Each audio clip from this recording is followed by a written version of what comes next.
Vamos a and we are empezar, going to start. como no podía ser de We otra are forma, going to start, hablando de la importancia de las Speaking emociones about the y cuál es su importance función en el of proceso emotions creativo. and the role in the creative Las process. emociones nos mueven, nos Emotions hacen estar move vivos. us, make us Y es un feel poco alive. también donde empezamos con And toda esta investigación, that's donde y a the lo largo starting del día point de of hoy this hemos research. recibido, ¿no? And, de James Kaufman, this is cómo, what qué we've got from importancia, James cuánta importancia Kaufman, tiene la creatividad. how important creativity is. Estamos en un centro de arte, We are vamos at a an tener art center. arte rodeándonos todo Art el will tiempo, surround us pero la in the emoción next 3 es days. ese input, But es ese impulso emotions que nos hace, are this bueno, pues impulse mirar a nuestro that make alrededor us de formas look diferentes. around in Por tanto, different ways. empezamos So con las emociones como we alimento e will instrumento de la start with creatividad. emotions that inspire Zorana and Ivcevic, fuel creativity que es with Zorana doctora, Ivcevic. investigadora She's a en el Centro professor de and Inteligencia researcher Emocional de la Universidad at de the Yale Sus Emotional investigaciones se centran en el Research papel de Center. las emociones y de las Studies are capacidades focused on the role emocionales of en la emotions creatividad y en el bienestar, and así en emotional cómo skills utilizar el in arte creativity para and fomentar well-being las and the use actitudes of art creativas. to promote creative Y sobre todo attitudes. Zorana no puedo, And porque Zorana, son tantos años, ¿no? we've been trabajando working juntas, lleva together desde for ayer so por la many noche years. diciéndome, estamos Since aquí. yesterday she said, we made Es decir, it, we're here. Cuando en 2012 So when in se firma 2012 el acuerdo, ¿no? Y es the importante agreement los was contextos signed, para saber por and it's qué las important to give you emociones this son tan background to intensas know en how este momento. emotions are very Yo estoy en intense for us Londres, now. ella está I was in en la London, universidad, en el she centro was de at inteligencia Yale emocional de Yale. University, Y ya desde aquel at the momento Emotional estábamos Intelligence diciendo, Center, ¿cuándo and ponemos back en then marcha we were esto que saying, estamos when viviendo ahora? do Y we cada año organize decíamos, this ¿cuándo? conference? And every El year we siguiente, were ¿no? El asking siguiente, the ¿no? same El question, siguiente. not that Esto year, tiene una not the next, ventaja. Es but decir, here hemos we are esperado now. mucho, We've pero waited for sabemos long, mucho más. but we know Estamos much more mucho más now. mayores, We are a bit más older, conscientes. more Entonces, aware bueno, pues lo vamos a of disfrutar a tope everything, y and esperemos we're que going to vosotros enjoy también. it. La And I siguiente ponente, hope perdonadme you que do voy a also. continuación, será Julia Moeller. The next speaker, Julia Es Moeller. doctora investigadora She's, especializada en doctor, motivación y professor, emociones y profesora specialized in adjunta de motivation psicología and educativa emotions en la and Universidad de deputy Leipzig, en professor Alemania. of Está education especializada en el estudio de la pasión en los in procesos Germany. de aprendizaje She en is contextos devoted to the laborales. study of Apasionante, passion me parece. in Es decir, workplace. si no hay pasión, If there isn't poco podemos hacer passion, y qué difícil very es little explicar we por can qué do, nos and apasionan how las cosas. difficult Al is menos it to explain esto es lo que nos why do ocurre en we el feel Centro Botín, que passionate nos about apasionamos something, and this is fácilmente, what estoy happens to seguro us at que Centro todos Botín, ustedes that we también. feel passionate Empiezan. Muchísimas with gracias por inaugurar. everything we do. And thank you very much. Without further ado, we give the floor to Zorana Ivcevic. Good morning, welcome. I'm going to be the fourth or fifth person welcoming you. How are you feeling? At the Yale Center for Emotional Intelligence, we start every meeting and we start every conversation with, how are you feeling? So hope you are inspired, hope you are eager to learn, and hope that you are ready to learn about creativity and have a conversation about creativity. And it was interesting for me to listen to Inigo's opening remarks, because we did not coordinate and we actually are going to talk exactly about the same things. Me from the scientific standpoint. So we are all here because we believe creativity is important. And when people think of creativity, the first things that come to mind and the first symbols of creativity that come to mind are colors, are paintbrushes, are palettes. Vlad did a study who is going to be talking to you just tomorrow, I think, about symbols of creativity from people like you and people outside of the center. And this is actually a palette of one of my favorite artists, Vasily Kandinsky. And people also think about something else when they think of creativity. They think abstract thinking and thought. Creativity is a thinking process. So they think of symbols like the Mobius strip or the question mark. And we are here to explore this question mark. Creativity is all these things. This is not wrong, but creativity is not just this. Creativity is not just the arts, and creativity is not just thinking. Creativity takes action, and we are here to see how emotions come to play a role in this process. So we are all here because we believe creativity is important, but I cannot start any talk without saying it again, creativity is really important. According to the World Economic Forum, these are the top 10 skills for 2020 and the future. And out of the 10 skills, 3 are very centrally related to creativity. So there's creativity, there's complex problem solving, there's cognitive flexibility. These are all parts of the creative process. And moreover, this list has changed substantially from those top skills from 2015. And creativity in particular has become much more prominent. And on this list, in 2020, there's also emotional intelligence. So we asked the question, okay, what is the relationship between emotions and creativity? Psychologists have studied this for 35 or so years, long time. And as psychologists have studied this, they ask the question of what emotions help creativity and what emotions hurt creativity. And when you ask a question like that, you get an answer of something like this. You get an answer of a happiness advantage. When people are in happy moods, they tend to be more creative. How did we get to this point? So how did we find this answer?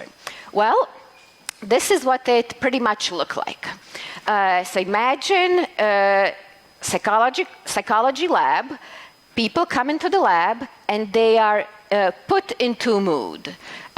You listen to some kind of music, happy music or sad music, or you are asked to recall personal memories that are very emotional to you. And then after you get into this mood, you're given a task, some kind of creativity task. To give you an example of that task, look at this. This might be on your sheet, on your creativity task. And what you are asked to do is complete these drawings. So these are presented as incomplete drawings. You complete them in some way. You are given 3 or 4 minutes time to do it. Go. And I don't have the 3 or 4 minutes time to let you go and write it and make the drawings yourself. But when people get going, they end up with something like this. So it can be really fun to look at these. And when we study creativity in this way, we find very reliably that being in positive, pleasant, and energized moods helps come up with more answers, more of these drawings, and have more original drawings. So it looks like happy moods benefit creativity. You know now that there is a but here, because otherwise this will be the end of my talk. So the but is that really what those tasks study is only one aspect of creativity, only creative idea generation. And indeed, happy, positive, energized moods can be good for brief and quick bursts of coming up with ideas in 3 or 4 minutes, like in those tasks. But remember how I said in the beginning, creativity is not just thinking. So if we define creativity as not just thinking, it becomes more complicated, of course. And I'm going to show you how it becomes more complicated. Creativity takes not just thinking of ideas, but also finding opportunities. In psychology, we call this problem finding. Creativity takes that coming up with ideas, but also doing something with those ideas. We probably all know people who have ideas, never do anything with them. It just stays at the imagination stage. So let's say, and as an example, and we are here in beautiful northern Spain, and so grapes are not something that you are not familiar with, right? So you might be finding a problem that, oh, I could do something with grapes. Grapes are an opportunity. And grapes might be an opportunity to do all kinds of things with it. So make raisins, make wine, vinegar, preserves. But there is a big difference between coming up with those ideas and actually have those products. So what happens when we try to create the products? This distinction between coming up with ideas and the daily process of working is a very important one. And it's a very important one for our conversation about creativity and emotions. So let me tell you about what happens. We did a study of artists in my lab, and it was a diverse group of artists. So they were painters, they were sculptors, they were choreographers, musicians, writers, every kind of artist you can imagine. And we asked them what emotions happen in their creative process. And we asked them what happens during their inspiration process, but also in their daily work. And this is what they told us that happens as they get inspired. What inspires them? What emotions are there? And you see the biggest one. So the size of the word is proportional to how often it was mentioned in the group. Love is the big one. Happiness is a big one. Joy, excitement. So these are all those positive, pleasant, high energy emotions, like I mentioned before. But you see that those are not the only ones, right? It's not just being happy. It is also sadness. Sadness is a big inspiration, and grief. And another one, nostalgia, is very big. And nostalgia, how psychologists think of it, is a mixed emotion. It is comprised of fondness, but also longing, and it has positive and negative components to it. All these are inspirational to artists. What happens as they are completing their work? They are working to transform those ideas into products, whatever they are, paintings, sculptures, or short stories. This is what happens there. So it's a little bit of a different story here, right? Happiness is still there. There's still joy. There is joy in the process, but the biggest one is frustration.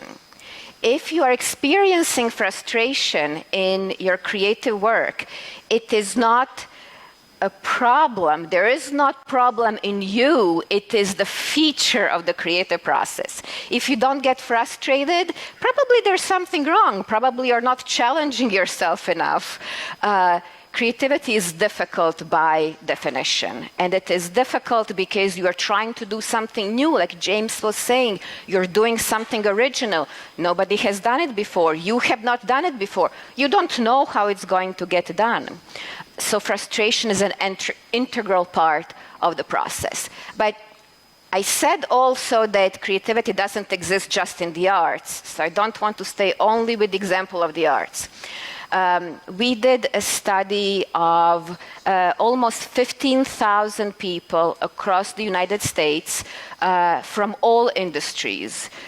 So this was representative of the working population in the country. And we asked people how they feel at work, and then we also asked them about creative things they do in their work. So both having ideas and realizing these ideas. And then we compared group of people who don't do anything creative in their work and those who are very creative in their work. And this is what we found. So those who are not creative in their work, who are not creative in their work at all, this is what they tell us. They are stressed, they are bored, they are tired, they're angry, they're overwhelmed. If you experience negative emotions overwhelmingly, these are dominant emotions, there is no creativity that happens. However, those who are very creative in their work, this is what they say. They are happy, but they are also frustrated. There's also stress, because creativity is not easy. It doesn't come easy to anybody. It just sometimes seems easy if you're observing it in somebody else, but if you ask them, it's not easy for them either. So creativity includes lots of emotions. So that question of what emotion is good for creativity, what emotion is bad for creativity, really seems to be the wrong question to ask. And another way how we looked at this, so in these pictures, we look at individual emotions. We look at those granular emotions and very nuanced ways of describing what we are experiencing, from being annoyed to being to being angry, to being fulfilled, and so on. But there's another way, more summarized way, how we can look at this. And that is acknowledging that people experience both positive and negative emotions and create summaries. So we created summaries and looked at the kinds of experiences people have at work. And this is what we find. So how high these bars are is how often people experience different kinds of emotions. The pink is pink color glasses, everything is good, positive emotions, and blue is, well, blue, it is down.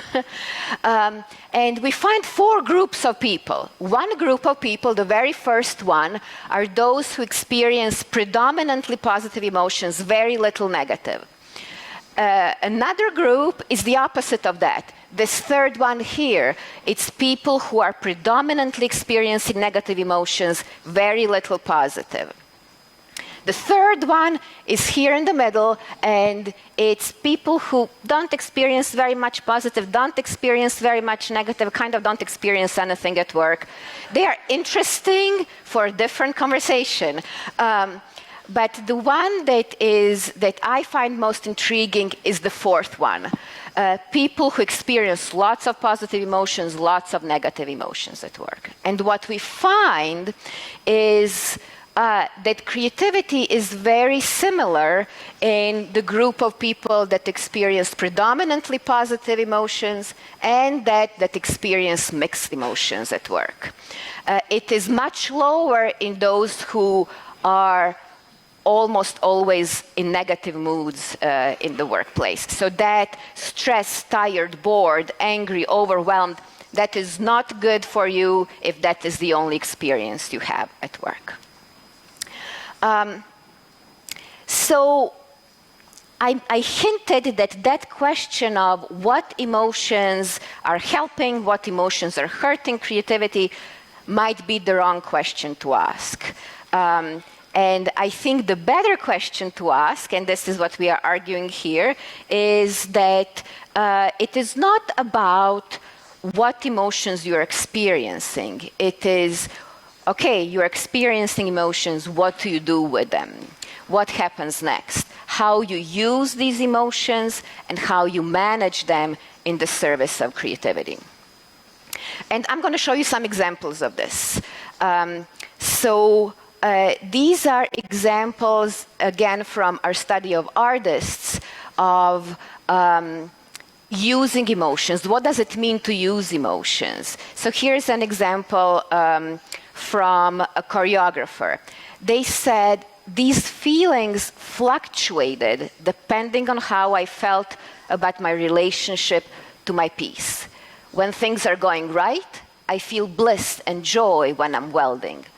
That feeling is highly motivating, so I design and plan my pieces so that I can maximize my feelings of joy when metalworking.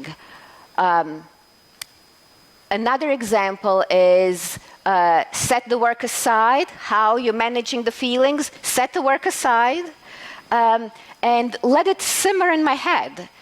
We can all take breaks in our work. Returning to work after giving it some rest produces better results than trying to push into immediate completion. So these are different strategies people have that help their creative process. They are not just telling us about, this is the emotion I have, therefore it helps. They say what they are doing with it. Or an example of how people use and channel their emotions. These feelings fluctuated depending how I felt about my piece. I try to channel my negative emotions into constructive feedback for my cast.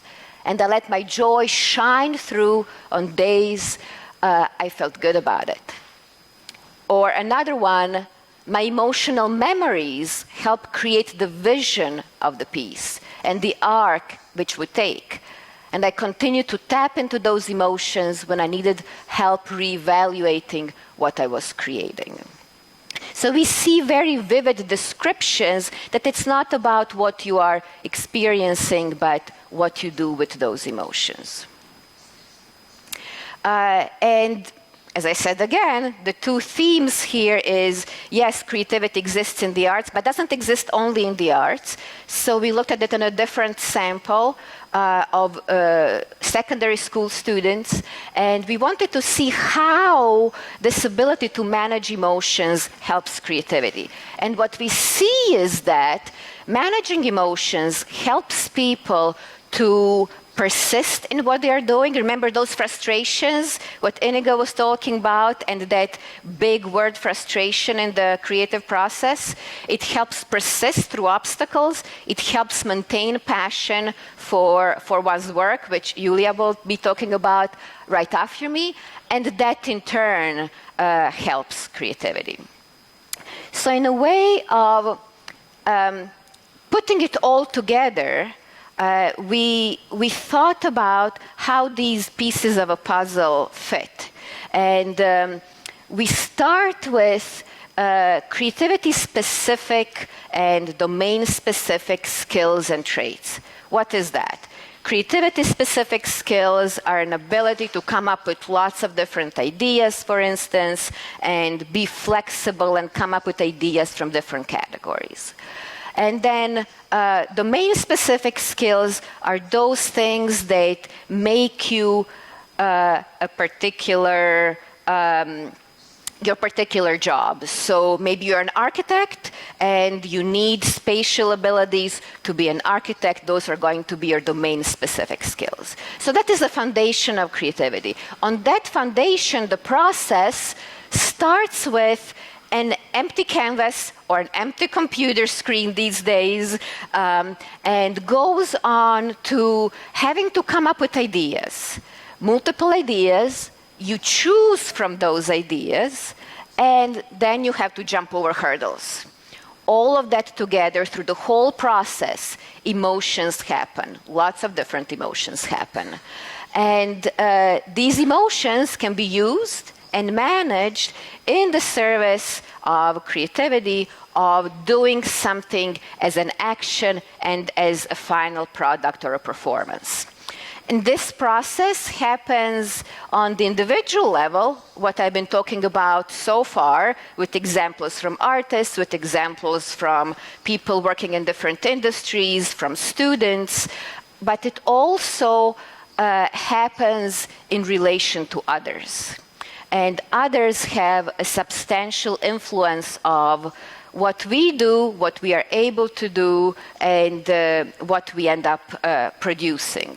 And I'm going to give you, to conclude, example of how others are important and how others' emotion skills and their behavior influence our creative process. So in this study in the workplace, what we did is ask people about their supervisors. Most of us have supervisors or bosses at work, and you know that, just from personal experience of somebody who has worked in life, that supervisors are very important. We all understand that, right? So we wanted to see how they are important. And we asked people to describe what their supervisors do, especially in relation to emotional acting. So we asked them to what extent they realize when people are dissatisfied at work. We asked them whether they are able to help people channel those dissatisfactions into productive changes. So they are frustrated, so they say, just get over it, or they say, okay, frustration can be a sign. You've seen Peter Salovey earlier saying emotions give us information. Frustration can be a sign something is wrong, something can be changed. Is your boss working with you to change something? We asked them to what extent their supervisors understand how their own emotions influence others. And we asked them whether they're able to help others feel better when they're disappointed or frustrated or upset. And, well, what did we find? So this is what we found. Okay, supervisor, emotional intelligent behavior. relates to creativity, but how and why, what happens. We find that these supervisors who are showing more emotional intelligent behavior create opportunities for people to grow, for their employees to grow. And that helps with creating more positive emotions. Remember, it's not just about positive emotions and creativity, but some level of positive emotions is helpful, and that in turn creates more creativity in the employees. Of course, this is psychology, so there are arrows everywhere there. We can talk about those arrows. But this is the process through which it happens. And to conclude my setting the stage today and setting a stage for the conference and our conversation about creativity, emotion, and the arts,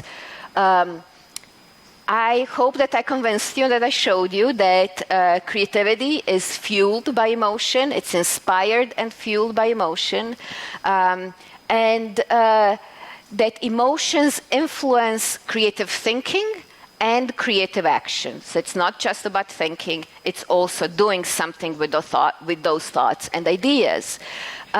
Importantly, there isn't only one emotion that is uniquely beneficial to creativity, and that is good news, because if you read popular psychology books and you read about this happiness advantage, you might come home and say, but I'm not happy all the time.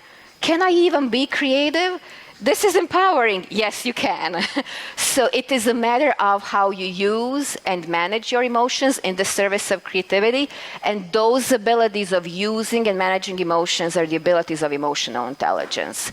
It is not only important what you do, and this is something that we all have to remember. We can even do everything right ourselves, but the social environment and who we are around matters, and their actions matter. So as we are here and thinking about change, that is one thing to think about. How can we develop our own skills, and how can we help others develop those skills where we are and when we work? And there I want to say big thank you, first of all, to Fundación Botín for support of this work and having the vision of putting it all together, and all the people in the lab who have contributed to different parts of the research that I presented today. Thank you.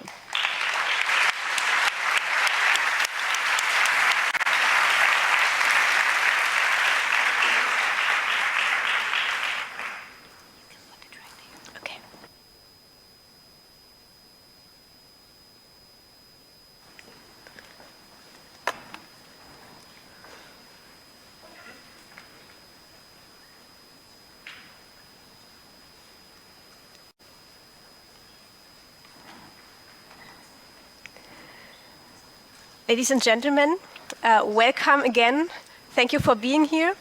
Bienvenidos, señoras y señores. Gracias por venir. It is my pleasure to give you a talk about the role of passion and complex emotions in creativity with an impact, with an emphasis on passion. Es una presentación sobre el papel de la pasión y las emociones complejos en la creatividad.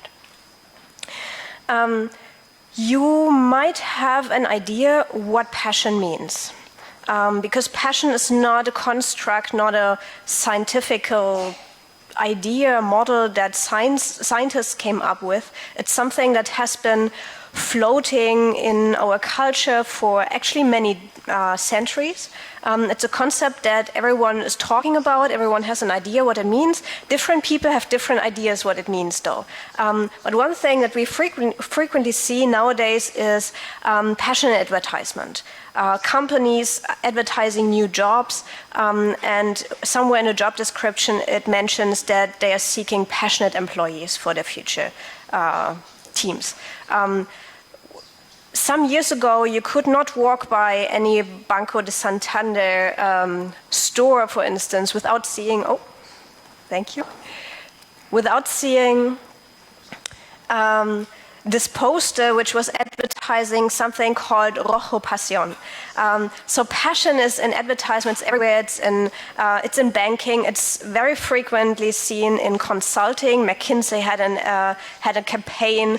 The Deutsche Bank had this slogan for many years where they were claiming that they had a passion to perform. I wrote my dissertation about passion, so I can't go through life without seeing advertisement for trash cans which are passionate for services, or advertisement of universities who are advertising a passion for academics, a passion for learning. So passion is everywhere. For instance, it also was part of the advertisement for the Olympics in Rio de Janeiro in 2016. There was a couple of years ago an exposition in the Prado about Renoir, which was called Passion por Renoir. And there's Pep Guardiola, who back in the day, when this advertisement was created, was the trainer of the football club Barca. Now he is in Munich, and he apparently said the motor of a work is the passion. So there's this idea that passion is important in life. Passion is something positive, something that we all want to see in our employees, in ourselves, in our companies, probably also in our artistic work. But what does it mean? And as I said, many people have different ideas what passion means, which might in part be influenced by the fact that passion originally was a rather negatively connotated term. At the beginning of Enlightenment, there was a German Enlightenment philosopher whose name is Immanuel Kant, and he said, nobody wishes to have passions, for who wants to be put in chains when he can be free? So at the beginning, passion was a very either negative thing as opposed to reason, God, morality. Passion was something that you didn't want. It had to do something with your body, something with not so moral desires. You shouldn't have passion. Or it was an umbrella term for what nowadays we call emotion.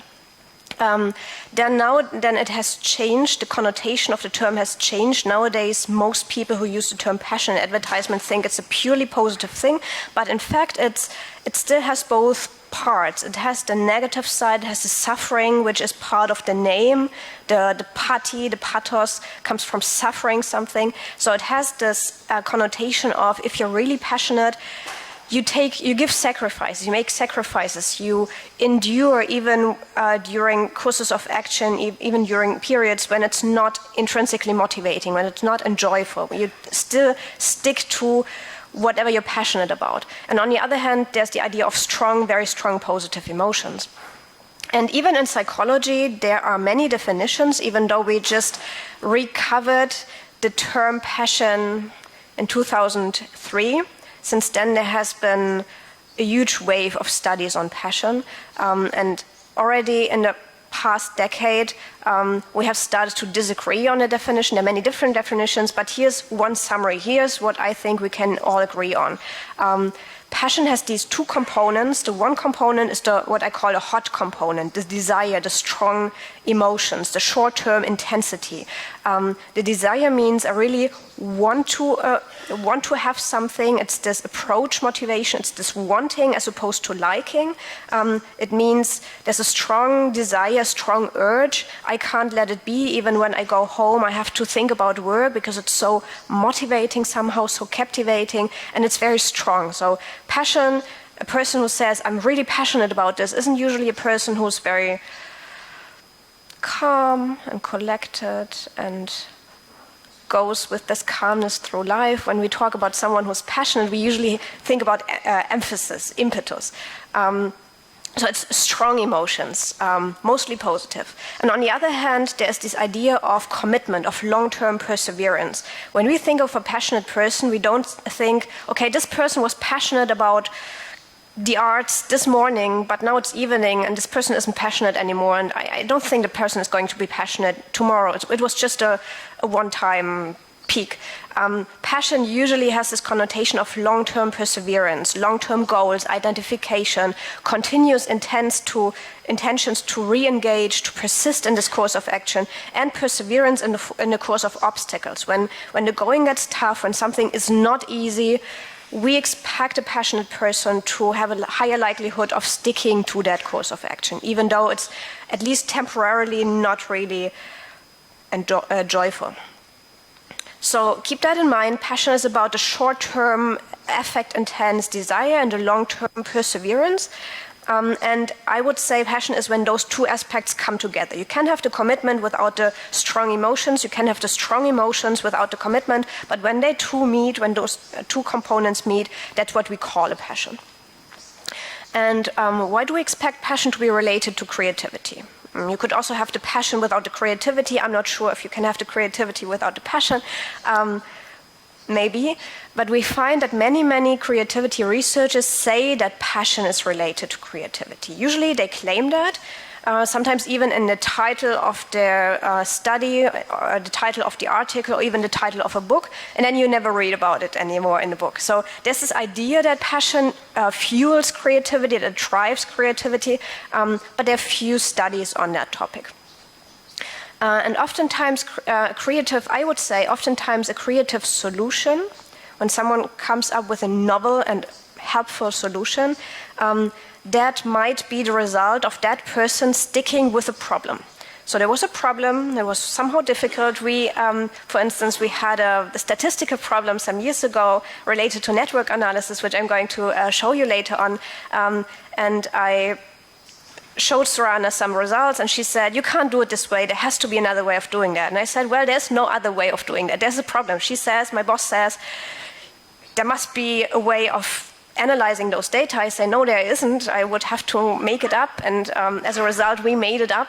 And it became something new. And it was a very frustrating process for a little while until we came up with a solution which made us happy. So the result of a creative problem solution sometimes is the result of not giving up, not saying, okay, it doesn't exist, so let's just go home and stick to what everyone else is doing. Sometimes that's the result of sticking to the problem and sticking to your supervisor telling you that this is not good enough, or your editor telling you that your book chapter isn't good enough yet, can you wiggle it here or there. So sometimes we get feedback and it's frustrating, and still some people persist. And we assume that passion is part of the motivation that drives some people to persist. We have a problem in the psychology of motivation, which is we want people to persist. We know that people have to persist. They have to practice a lot in order to become experts. We are currently arguing whether they need 10,000 hours or 20 or 8, but they need a lot of hours of practice in order to become experts, that's for sure.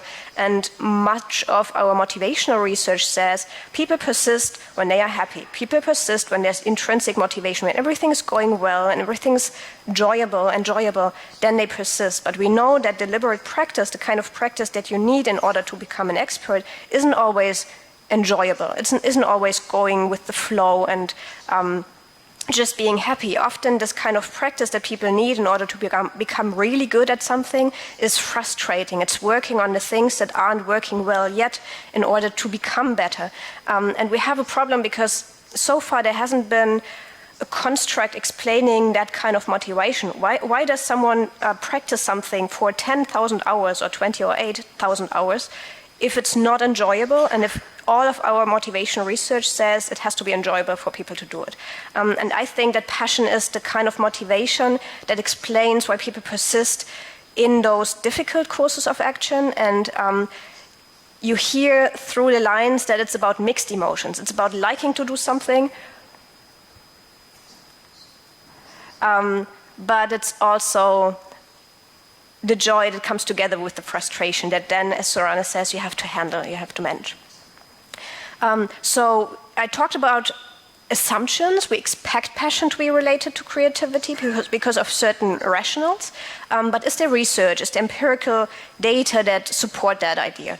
And yes, there are a couple of empirical studies on that topic. For instance, there has been a study that found that employees self-reported positive form of passion. was weakly associated with their creativity, and the creativity was assessed by their supervisor. So people asked the supervisors, how creative is your employee? And then they measured how passionate an employee was, and they found that there was a weak link between the employee's passion and the supervisor's rating of that employee's creativity. And we also find a lot of research on entrepreneurial passion. There's a decade at least of many hundreds of studies about entrepreneurial passion. That is the passion that someone who founds a company or a new organization has for that founding process. And research suggests that entrepreneurs, people who found a company, are more likely to receive funding, they are more likely to be successful at their venture, and they're more likely to actually carry out their entrepreneurial intentions if they are passionate about their venture and if they are perceived as being passionate by potential funders. So the perceived passion also plays a role in how we act with people. If a funder sees that a person who is pitching a new entrepreneurial project appears to be passionate, then the funder is more likely to believe that this person has what it takes in order to succeed at that business and is more likely to invest the funding.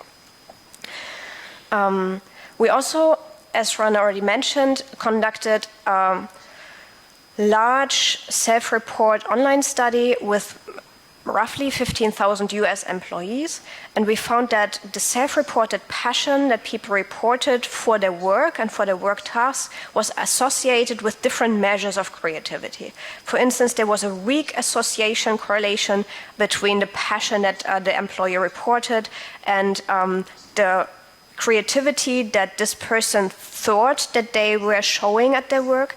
And there were also weak to moderate association correlations between the passion of the employee and other things that we know are related to creativity, such as the creativity demands that the job brings, that the employee perceives. Am I required to be passionate and creative at my work or not?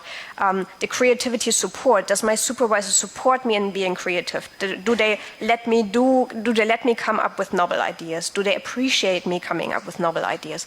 And we found also links between passion and daily flexibility. And in addition, we did not only ask people how creative they were or they thought they were, we also looked at indicators. We looked at their job description, what exactly is the job, and then there are objective measures how likely people with that kind of job are going to be creative. And the passion that the person reported was also related to the creativity that is shown by other people with the same job description. So it's not just self-report. And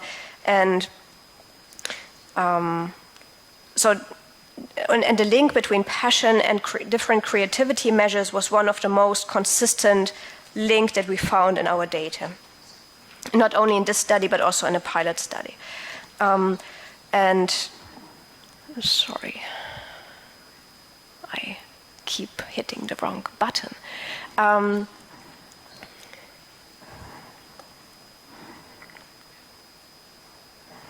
The next question is, now that we have established the idea that passion might be related to creativity, at least creativity at work and in entrepreneurial processes, we can ask whether passion is a positive experience. We have heard that nowadays when people talk about passion, they usually mean something positive, at least in advertisement, even though in the past it was a little bit different.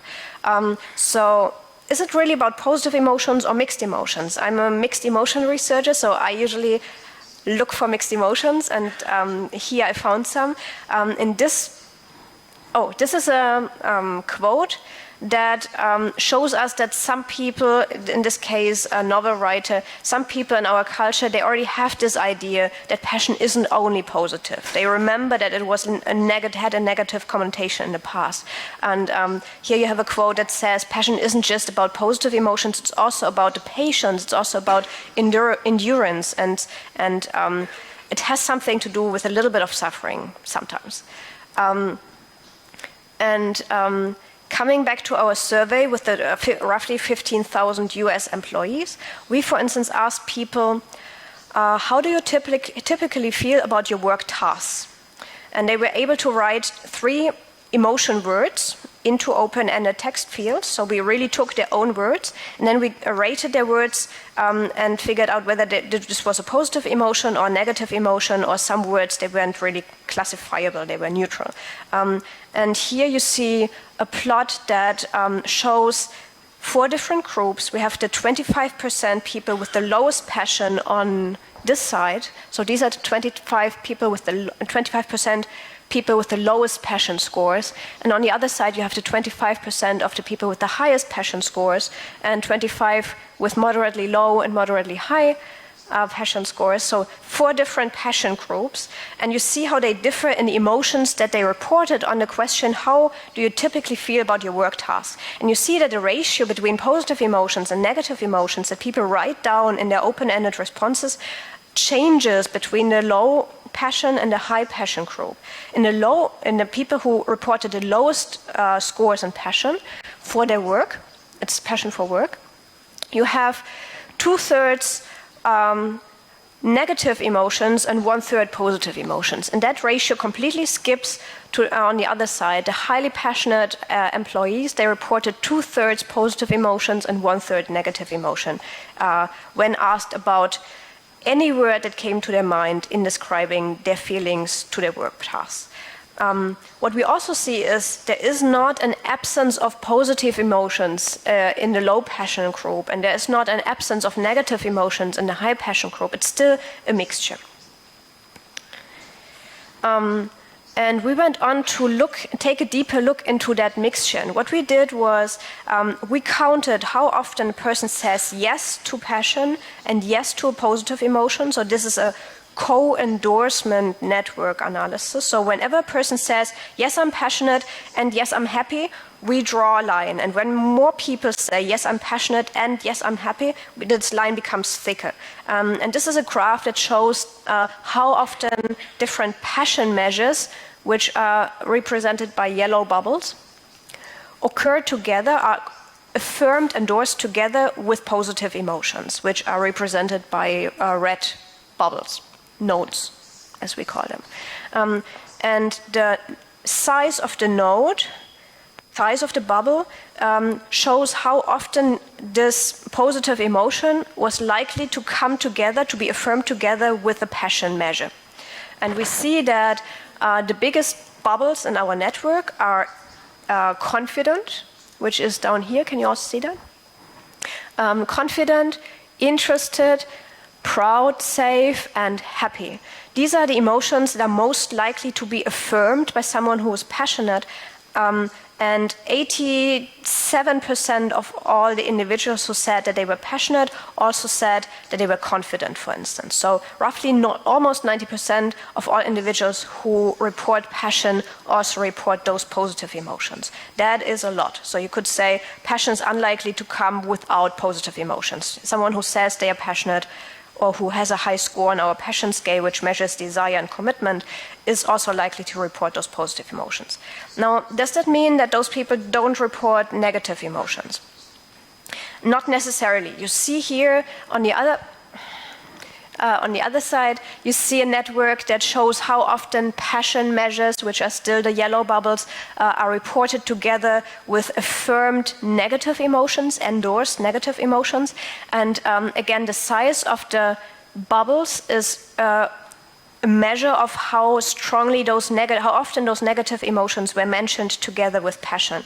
And you see that particularly emotions that were stress-related, such as feeling stressed, feeling tense, feeling overwhelmed, and feeling frustrated, they are more likely to be mentioned together with passion aspects such as desire and identifying strongly and having intents to repeat that work task and engage again, and long-term goals. So those negative stress-related emotions had a tendency of being endorsed, affirmed together with those passion measures. And almost half of the individuals who reported a passion for their work reported at least one negative emotion at the same time, most likely one of those stress-related.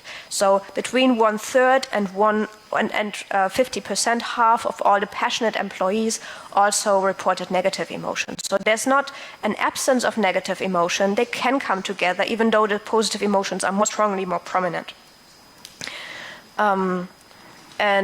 Then we took only the 25% of the people who had the highest passion, who reported the highest passion for their work, and we looked at whether they reported positive emotions and negative emotions together and how often.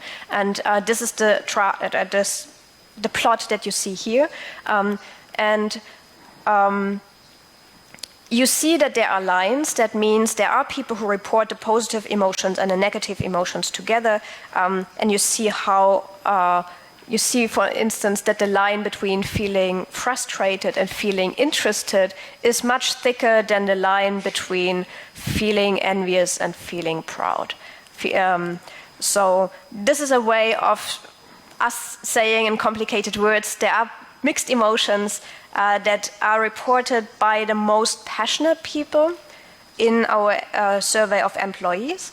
And that brings us to our summary, which, and hopefully discussion, which says that passion describes the mix of strong desire with long-term commitment, as I established at the beginning. Passion is theoretically expected to explain the positive and emotion-driven motivation that is known to facilitate creativity, as well as the perseverance in the face of obstacles that may play a role in the creation of novel problem solutions. So often when you think about creative people, we might think of someone being very happy and painting, or sitting on the sofa, having an insight and coming up with an idea and writing that down. But I also have to picture me being a researcher, which is an inherently frustrating process.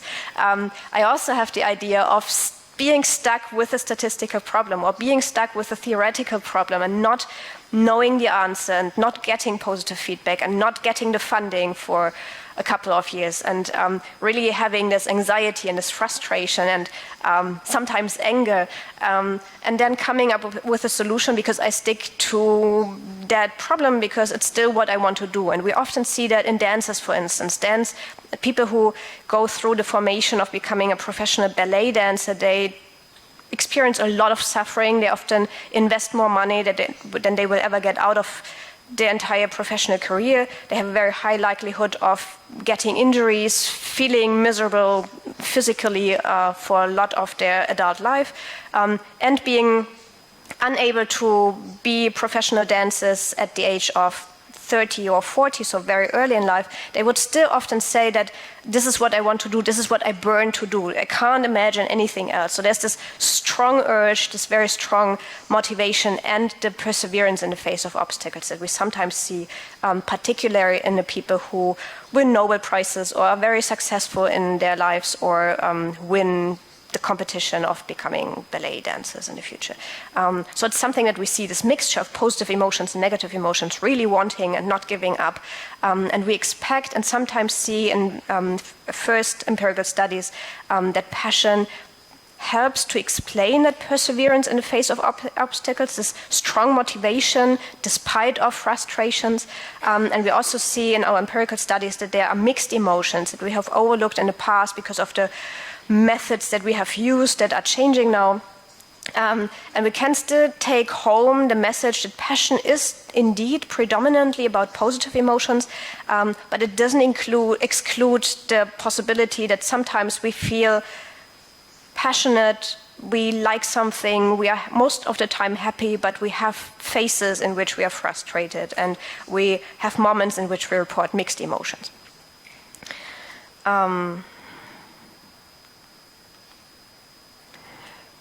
Thank you very much for being here and for your attention again, and I hope that we are going to have an interesting discussion.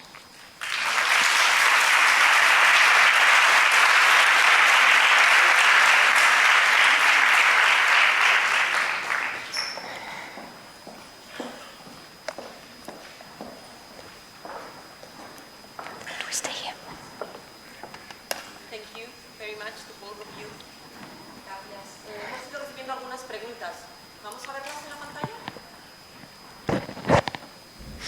You need, do you have translation? ¿Tenemos traducción? So they Sí. can- I can understand. No, there is translation. There is translation. They just need the headsets. They need the headsets. There is translation.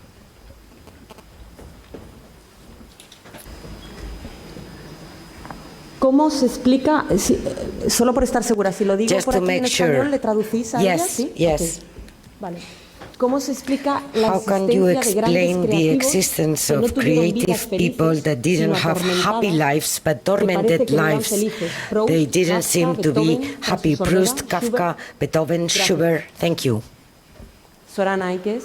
Zorana, I guess, is... So this is, we Bueno, actually esto have an de- expert in the room studying exactly this. James, could you come?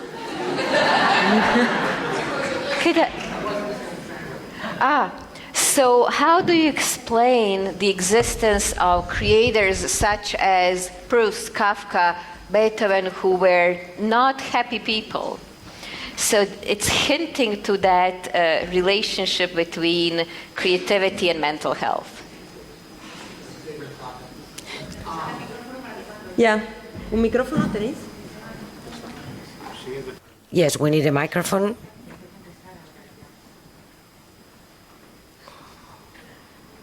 Y además voy uniéndolo porque And I teníamos will otra link pregunta this que question. decía We si had el another estado one emocional de la that said tristeza if es menos creativo que el de la sadness felicidad. is Es decir, less esta creative than pregunta de los happiness. estados This is emocionales, the question cuánto about the influyen o no emotional en nuestra states creatividad and how y much do cómo. they have an impact on our creativity. Yeah. Some of it is when we look at the 4C model from before, from the very personal creativity all the way up to genius creativity. What's true of big C is not true of pro C, is not true of little c, is not necessarily true of mini c. When we're talking the superstar creators, such as Proust, Kafka, Beethoven, etc., there's a couple of things. One is they're all dead. Which sounds obvious, but I'm being very serious. We can't interview them, we can't test them, we can't ask them what they were experiencing, whether they were passionate, what emotions they felt. Everything that we know about them in general is going by either their diaries and journals, and now think if somebody were to go into all of your private emails and decide they know everything about you based on these emails, or stuff written about them, often by people who didn't like them. And I would like you again to think if all that everybody would ever know about you would come from what people who really didn't like you said.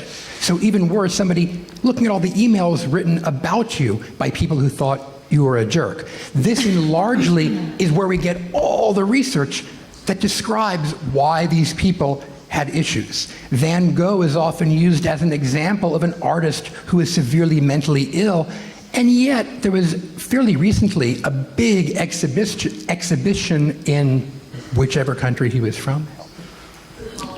Holland, thank you, where they were debating, was Van Gogh mentally ill? And they had all sorts of evidence, including that lots of people say he did not kill himself, that somebody shot him in the stomach, and that he, in order to not have them prosecuted, took the gun and had them run. Similarly, there's a lot of evidence he never cut off his own ear. Somebody else did, and he pretended to not have that person, who we know who it was, get in trouble. Nobody really knows this.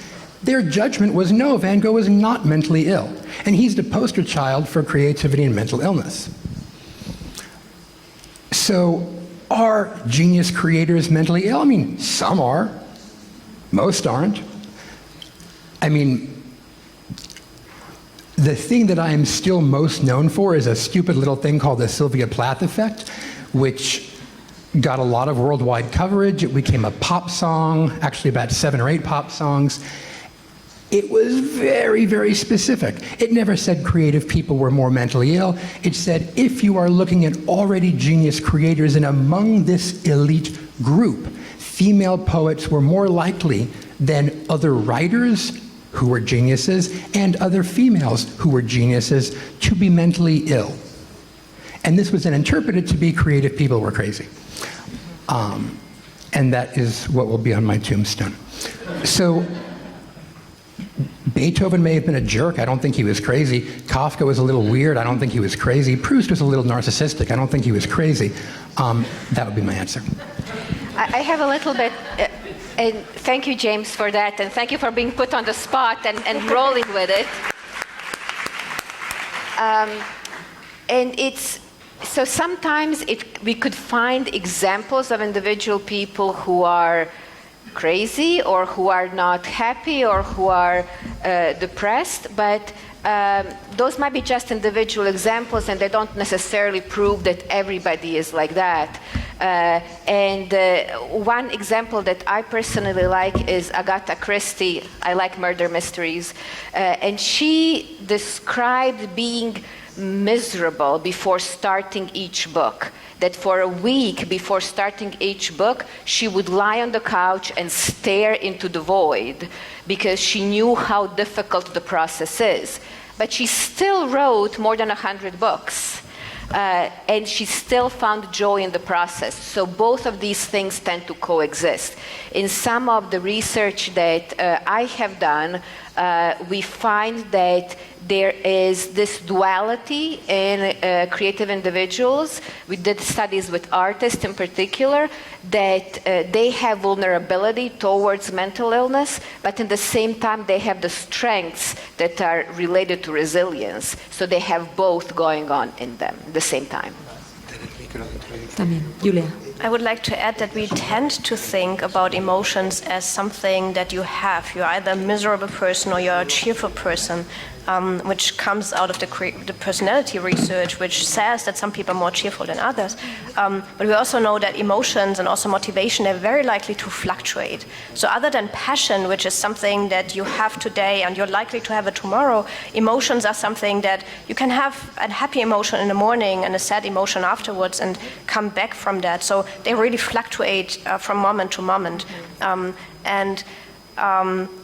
That means that it might be mistaken or might be not the best idea to classify a person or a writer as a miserable person or a positive, cheerful person, because just because they write about suffering doesn't mean that they suffer the entire day, or just because they became deaf and couldn't hear anymore and enjoy the things that they had before and it was a crisis in their life doesn't mean that they didn't have rewarding experiences that helped them survive in that time. And I think it often is the case that someone is miserable, and I'm speaking of myself, someone is miserable about some aspect of their life, and then they go to work and do what they really like to do, and they get some rewarding experiences out of the work, and the rest of the time when they stop working, they're miserable and think about work again. Or the other way around, they are very happy, but the work really makes them miserable. And I think it really is a mixture of different experiences, and as Zorana says, it really matters what you do with them.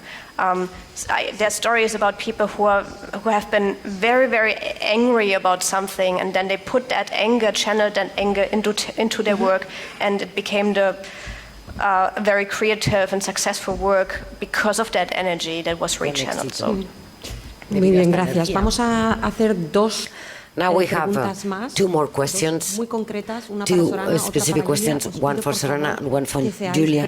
Please be brief in your answers because we don't want to be delayed. We're going to collect all the questions and we'll give them an answer. If any of you has an additional question, we have an email that you know, creatividad@centrobotin.es, and we will manage the questions. Specific speakers. Now the question for Zorana, I think is important, and this is something that I didn't really think of it so much. If there is a blockage in creativity, if for any reason we are blocked, is it because we also have an emotional blockage? I don't think that, certainly we have all experienced having a creative block where you are, I write a lot for work, we write our research and you don't know what to do next. So we have all experienced it. I don't think it's a block in emotional experience. I think it's a block in how to deal with emotions. So we are still in those moments, we are experiencing often strong emotions of frustration, of being overwhelmed, of being angry at ourselves or the world. So emotions as experience exist, we could be blocked in what to do with them. And what oftentimes, so the question is, what do we do when we are blocked in knowing how to address them? And I have shared an example from one of our artists that said, take a break from it. And that is something that... Is everything okay? Very dramatic. Had a lot of impact, yes. No hay problema. ¿Está bien? So oftentimes taking a break can help, doing that unblock of what to do with emotions, getting some distance to get a different perspective on the problem, and then taking a different approach to it. And the next one, Julia, ¿cómo promover la pasión en una sociedad anestesiada? How do we promote passion in a sleeping question? Promote passion. There's a big debate about whether we should promote passion or just help people develop interests for whatever they are doing.